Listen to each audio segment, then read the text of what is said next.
नमस्कार साथियों, success steps में आप सभी का स्वागत है। आज हम लोग चर्चा करेंगे इंदौर जिले के बारे में। इंदौर जिले के साथ साथ एक संभाग भी है जिसमें 8 जिले सम्मिलित है। कौन कौन से जिले हैं? धार, झाबुआ, अलीराजपुर, बड़वानी, खरगोन, खंडवा और बुरहानपुर। तो इस प्रकार से 8 जिलों से समाहित होकर इंदौर संभाग बनता है। उसी के अंतर्गत आता है इंदौर जिला।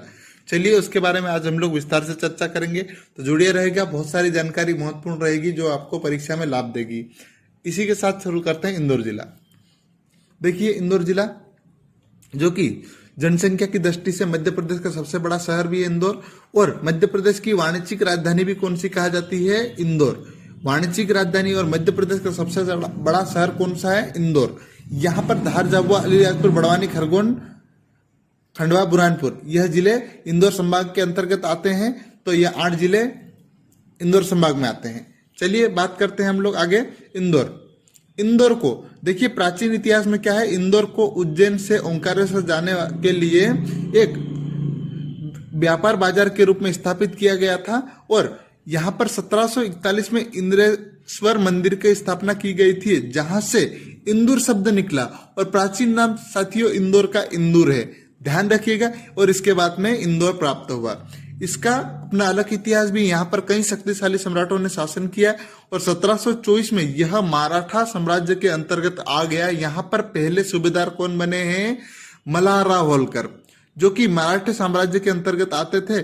और मल्हारराव होलकर ने होलकर राजवंश की स्थापना की, और 1818 में इंदौर होलकर राज्य की राजधानी के रूप में स्थापित हो गया। तो ध्यान रखिएगा, यहाँ पर कौन कौन से महत्वपूर्ण पॉइंट रहेंगे। इंदौर को एक व्यापार बाजार के रूप में स्थापित किया गया था, और 1741 में इंद्रेश्वर मंदिर, और इसी के कारण इंदौर का नाम पड़ा, और बाद में इंदौर प्राप्त हुआ हम लोग। और यहाँ पर 1724 में मराठा साम्राज्य के हिस्सा बन गया, जिसके पहले सूबेदार कौन बने? मल्हारराव होलकर, जिन्होंने होलकर राजवंश की स्थापना की। और इंदौर 1818 में यहाँ पर होलकर राजवंश की राजधानी के रूप में स्थापित हो गया।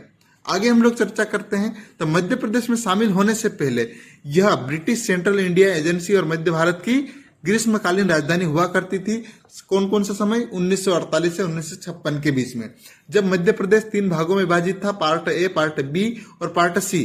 तो पार्ट ए में कौन सी राजधानी थी? नागपुर, जिसके प्रमुख कौन थे? पंडित रविशंकर शुक्ल। पार्ट बी में इंदौर था, जिसकी राजधानी नहीं मध्य भारत था, जिसकी राजधानी इंदौर 6 महीने रहती थी, और 6 महीने ग्वालियर रहती थी। तो इसी में ग्रीष्मकालीन राजधानी इंदौर हुआ करती थी। और जो ब्रिटिश काल में सेंट्रल इंडिया एजेंसी थी, उसकी राजधानी भी इंदौर हुआ करता था। यहाँ पर खान नदी के तट पर बनी कृष्णपुरा छतरी है ना, और होलकर शासकी की समर्पित है। तो आगे चर्चा करते हैं हम लोग। इस जिलों में चंबल और बहुत सारी नदियां बहती है, जिसको हम लोग आगे चर्चा करेंगे। सर्वाधिक जनसंख्या वाला इंदौर जिला है, और सर्वाधिक जनसंख्या वाला संभाग भी इंदौर है। मध्य प्रदेश का सबसे सर्वाधिक जनसंख्या वाला जिला व संभाग कौन सा है? तो इंदौर, ध्यान रखिएगा।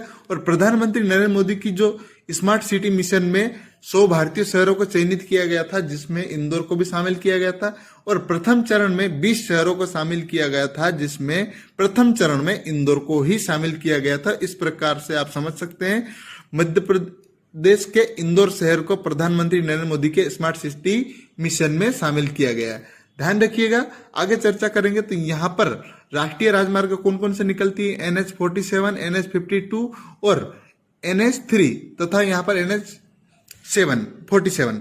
तो इस प्रकार से यहाँ राष्ट्रीय राजमार्ग निकलते हैं, आप मानचित्र में भी देख सकते हैं। और यहाँ पर चंबल, गंभीर, जो कि दोनों जानापा पहाड़ी महू से निकलती है, और चोरल नदी, सिपरा नदी साथियों इंदौर की काकरी बर्डी से निकलती है, और कान नदी और सरस्वती नदी। यहाँ पर इतनी नदियां बहती है, ध्यान रखिएगा। चंबल, गंभीर, जो कि दोनों जानापा पहाड़ी से निकलती है। चोरल नदी, सिपरा नदी, यह काकरी बर्डी से निकलती है। कहाँ से निकलती है? काकड़ी बर्डी से, है ना, ध्यान रखिएगा। काकरी बर्डी, कान्हा नदी और सरस्वती नदी इतनी यहाँ पर प्रवाहित होती है। आगे हम लोग चंदौल नदी के बारे में चर्चा कर लेते हैं, क्योंकि मध्य प्रदेश की दूसरी सबसे बड़ी नदी है यह। इस पर परियोजना के बारे में भी बात कर लेते हैं हम लोग। तो चंबल घाटी परियोजना के नाम से जानी जाती है। मध्य प्रदेश की पहली नदी घाटी परियोजना कौन सी है? ध्यान रखिएगा, मध्य प्रदेश की पहली नदी घाटी परियोजना चंबल नदी घाटी परियोजना है, जो कि चंबल नदी पर स्थित है। और इसका शुभारंभ 1953-54 में किया गया था, चंबल नदी की बात करते हैं तो इसके नाम क्या क्या है? चर्मवती, धर्मवती, बारामती और नित्यवादी, कामधेनु। इतने नाम है कौन कौन से? चर्मवती, धर्मवती, बारामासी, नित्यवादी और कामधेनु। ध्यान रखिएगा इसका उद्गम स्थल कहां पर? जानापो पहाड़ी, और इसकी लंबाई 864 मीटर ऊंचाई है जानापाव पहाड़ी की, इंदौर से निकलती है, ध्यान रहे है ना। और यह यमुना नदी में समाहित होती है और इसकी लंबाई, नदी की लंबाई 965 किलोमीटर है। तो यहां पर हम लोग क्या सीखेंगे, क्या क्या प्रश्न हो सकते हैं? मध्य प्रदेश की पहली नदी घाटी परियोजना कौन सी है? तो आपका उत्तर होना चाहिए चंबल नदी घाटी परियोजना। इसका शुभारंभ 1953 में किया गया था। और चंबल नदी के क्या क्या अन्य नाम है, परीक्षा में पूछा जा सकता है? चर्मवती, धर्मवती, बारामासी, नित्यवादी और कामधेनु। जानापा पहाड़ी से निकलती है, जो कि महू तहसील जिला इंदौर से निकलती है। और जानापा पहाड़ी की ऊंचाई कितनी है? 864 मीटर। और यह नदी यमुना नदी में समाहित होती है। इसकी लंबाई कितनी है? 965 किलोमीटर।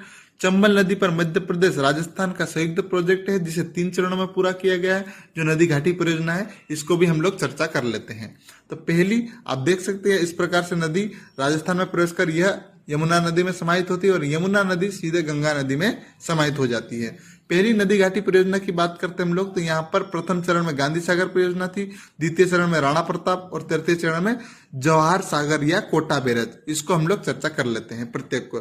प्रथम चरण में गांधी सागर बांध, जो कि मध्य प्रदेश के मंदसौर जिले में बनाया गया, और बिजली वितरण यहाँ पर 1960 में शुरू किया गया। और इसकी क्षमता कितनी है? 115 मेगावाट क्षमता है। इस बांध की ऊंचाई कितनी है?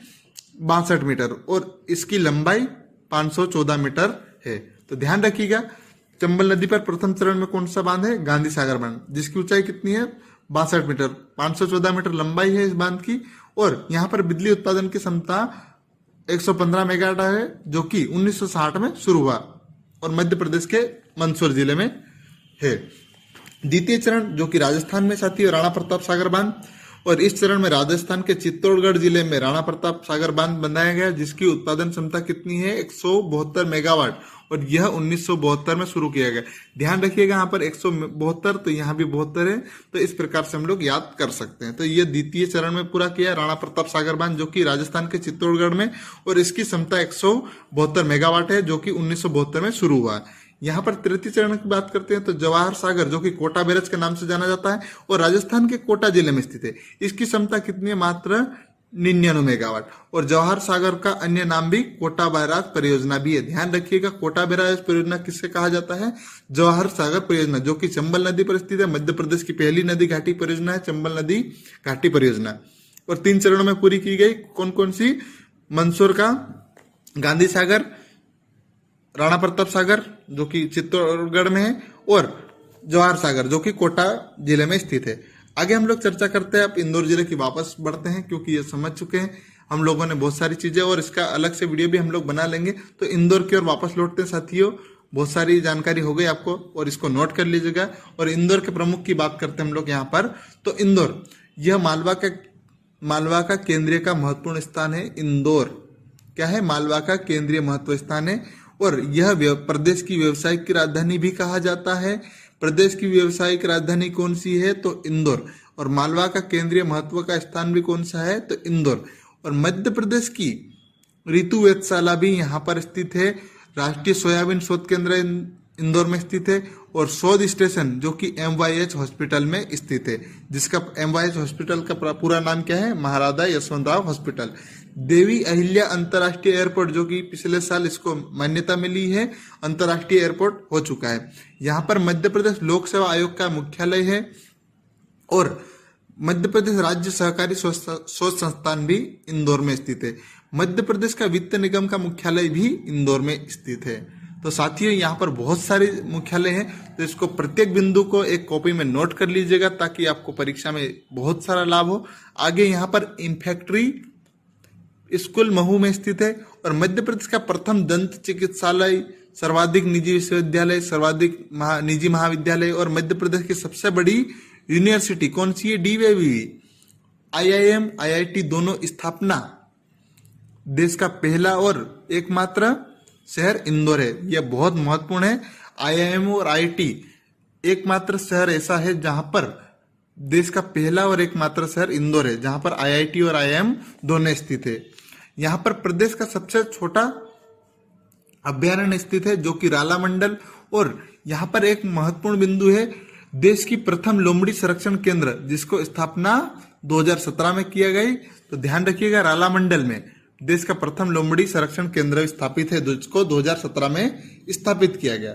साथियों, यहाँ पर 2017, 18, 2020 लगातार 4 वर्ष भारत में स्वच्छता संरक्षण में इंदौर प्रथम आया है। लेसर अनुसंधान केंद्र RRCAT 1984 में इसको स्थापना किया गया था, और यह भारत का पहला और विश्व का तीसरा है। कौन सा? लेसर अनुसंधान केंद्र। ध्यान रखिएगा, भारत का पहला और विश्व का तीसरा, जिसको 1984 में स्थापित किया गया है, वह भी इंदौर में।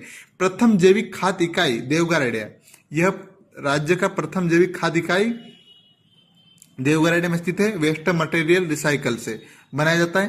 प्रथम पक्षी विहार सिरपुर तालाब में स्थित है, जो कि इंदौर में आप देख सकते हैं, यहाँ पर सिरपुर सिटी है ना। और देवगराडिया भी आप यह देख सकते हैं जो को स्थित है। अब इस प्रकार से राला मंडल को भी हम लोग समझ सकते हैं। तो राला मंडल कहाँ है? प्रदेश का सबसे छोटा अभ्यारण्य। यहाँ पर 2017 में भारत का लोमड़ी संरक्षण केंद्र स्थापित किया गया। देश का पहला सोयाबीन वायदा बाजार भी इंदौर में स्थित है, और देश का military headquarter of war Mhow, जो कि आप यहाँ पर देख सकते हैं। और मध्य प्रदेश का प्रथम रीजनल पार्क पिपलियाना, यह भी इंदौर में स्थित है।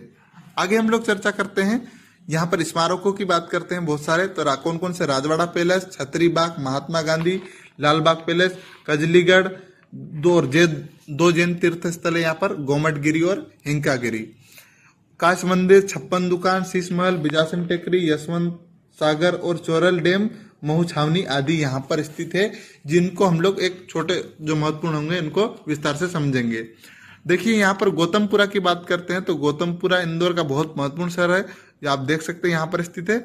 और यहाँ पर हिंगोट का मेला आयोजित किया जाता है ना। हिंगोट का मेला कहाँ पर आयोजित किया जाता है? इंदौर के गौतमपुरा में। यहाँ पर सांडों की लड़ाई होती है और मनुष्य हिंगोट फल के अग्निबाण से युद्ध करते हैं। तो ध्यान रखिएगा, ये कई बार प्रश्न पूछा जा चुका है, तो इसको भी ध्यान रखिएगा। आगे यहाँ पर देखते हैं हम लोग, तो इसके बाद क्या करते हैं? बरलाई है ना, देश की पहली, मध्य प्रदेश की पहली सहकारी शुगर मिल है। कहाँ पर है? बरलाई में स्थित है, जो कि इंदौर में स्थित है। आगे यहाँ पर पोलो ग्राउंड है ना, पोलो ग्राउंड यह रहा। यहाँ पर इंदौर का औद्योगिक क्षेत्र है, जो कि ब्रिटिश काल में पोलो खेल का मैदान था, और वर्तमान में औद्योगिक क्षेत्र है पोलो ग्राउंड। अगला देखते हैं सुखनिवास रोड है ना, सुखनिवास रोड यहाँ पर देख सकते हैं। यहाँ राजा रमन्ना प्रगति औद्योगिक केंद्र भी स्थित है इंदौर में, जो सुखनिवास रोड पर स्थित है इंदौर में। अब देखते हैं महू है ना, क्योंकि ये बहुत महत्वपूर्ण है। यहाँ पर क्या क्या है, जिसका वर्तमान नाम क्या है? डॉक्टर भीमराव अंबेडकर नगर है ना। यहाँ पर मिलिट्री हेडक्वार्टर ऑफ वार, सैनिक छावनी, संविधान निर्माता बाबा साहब डॉक्टर भीमराव अंबेडकर की जन्मस्थली है, और डॉक्टर भीमराव अंबेडकर राष्ट्रीय स्मारक शोध संस्थान भी यहाँ पर स्थित है। प्रदेश का एकमात्र veterinary college, Patalpani picnic spot, Janapav, जहाँ पर चंबल नदी के उद्गम है, ऋषि जगदम्नी और परशुराम की तपोभूमि भी महू के पास में स्थित है।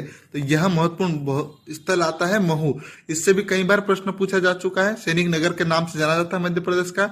अब यहाँ पर ऐतिहासिक धरोहर की बात करते हैं हम लोग इंदौर के, तो यहाँ पहला आता है राजवाड़ा है ना। राजवाड़ा नगर के बीचों बीच में स्थित है, और यह होलकर शासन के दौरान बना था, और यहीं से होलकर शासन के राजा शासन चलाते थे। राजवाड़ा महल की खूबसूरती आज भी बरकरार है, और इंदौर के हृदय का पर्याय राजवाड़ा होलकर साम्राज्य के विगत सौंदर्य का मुखगहा भी रहा है। यहाँ पर 2 सदी प्राचीन 7 मंजिला ऐतिहासिक मुस्लिम, मराठा, फ्रेंच शैलियों का समन्वय से बना है। राजवाड़ा महल क्या किससे बना है? मुस्लिम, मराठा, फ्रेंच शैलियों से समन्वय से बना है। ये आप चित्र देख सकते हैं इस महल का। और राजवाड़ा महल की निचली 3 मंजिल पत्थर से और ऊपरी मंजिल लकड़ी से, तथा इसके कारण आग से सुरक्षित नहीं है ना, आग लग चुकी है। राजवाड़ा महल 3 बार जल चुका है। 1984 में लगी आग अंतिम आग है, जो बहुत क्षति पहुंचाई थी, और आज केवल इसका बाहरी हिस्सा ही यथावत है, और इसका जीर्णोद्धार का कार्य भी चल रहा है। तो इस प्रकार से राजवाड़ा पैलेस, जो कि इंदौर में स्थित है, अगला देखते हैं यहाँ पर छतरी बाग। यह भी बहुत महत्वपूर्ण है, ऐतिहासिक। यहाँ पर छतरी बाग ऐसा स्थान है, यहाँ पर कृष्णबाई होलकर की समाधि भी स्थित है, जहाँ पर बहुत सारी छतरियां स्थित है जिन्हें छतरी के नाम से जाना जाता है। और ये स्मारक होलकर राजवंश के शासकों और उनकी परिवारजनों की स्मृति में समर्पित है। यहाँ पर छतरी बाग जो कि खान नदी के तट पर स्थित है इंदौर में, छतरी बाग में स्तर में गुंबद आकार के शीर्ष पिरामिड बनी हुई है और कृष्णबाई होलकर की समाधि भी यहीं पर स्थित है, ध्यान रखिएगा, ये महत्वपूर्ण है। यहाँ पर महात्मा गांधी हाल जो कि आप चित्र देख सकते हैं, यह भी इंदौर में स्थित है। इसके निर्माण कब हुआ था? 1904 में। और इसकी डिजाइन बंबई के चार्ल्स फ्रेडरिक स्टीवंस ने गोथिक शैली में की थी। कौन सी शैली में? गोथिक शैली में यह बन चुका है। और इसका पूर्व नाम क्या है? किंग एडवर्ड हॉल, है ना। किंग एडवर्ड हॉल जिसका प्राचीन नाम था और वर्तमान में महात्मा गांधी हॉल के नाम से जाना जाता है। देश की आजादी के बाद 1948 में बदलकर इसे महात्मा गांधी हॉल कर दिया गया और शहर में इसे टाउन हॉल के नाम से भी जाना जाता है। हाल में पर्यटकों के लिए मुख्य आकर्षण एक घड़ी है, आकर्षण एक घड़ी का टावर है जिसमें चारों तरफ मुंह वाला टावर हॉल के बीच स्थित है और एक गुंबद से घिरा हुआ है। स्थानीय लोगों के बीच इस टावर को घड़ी की वजह से क्लॉक टावर या घंटा घर भी कहा जाता है, महात्मा गांधी हॉल को। आगे देखते हैं हम लोग लाल बाग पैलेस, है ना। लाल बाग पैलेस की बात करते हैं तो इस महल का निर्माण महाराजा शिवाजी राव होलकर ने करवाया था और इस महल के इस्तेमाल शाही होलकर शाही के द्वारा मेजबानी में किया जाता था। इस महल का इस्तेमाल किसके लिए किया जाता है? होलकर शाही परिवार के द्वारा मेजबानी किया जाता था। लाल बाग पैलेस में क्या है?